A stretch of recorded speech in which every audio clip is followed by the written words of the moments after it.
Как достигаме до ето този ефект на лайсните? Продължавайте да гледате видеото.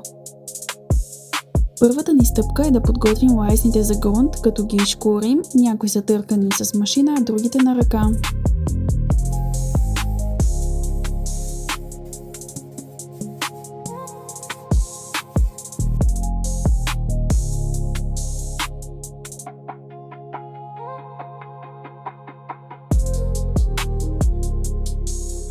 И докато чакаме да изсъхне грунта, имаме малко мили моменти. След като грунта вече е изсъхнал, продължаваме с изтъркването на всяка една лайсна на водна шкурка. И е време да се нанесе основата преди потапянето, в случая е черна боя.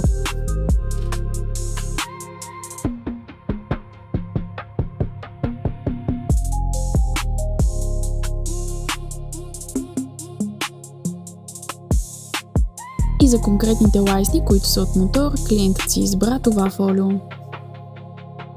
А тук ви показваме мотото на LT Хидрографика. Стилът започва от детайлите.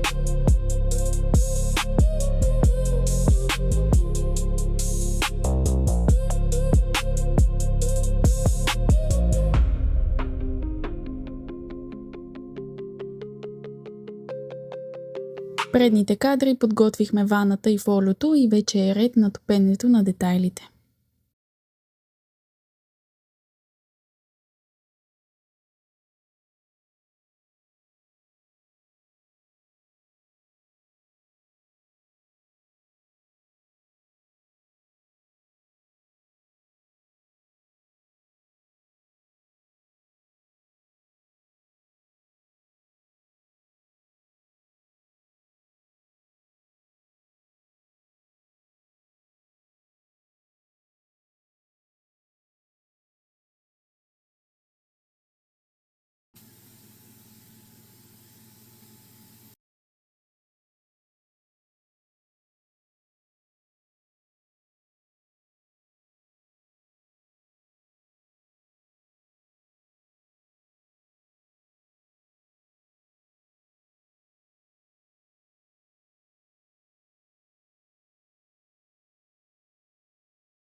И ето това е финалната визия на лайсните след лакиране, пастиране и полиране, така че не се колебайте и вие да изпратите вашите лайсни, за да се превърнат в едно такова бижу.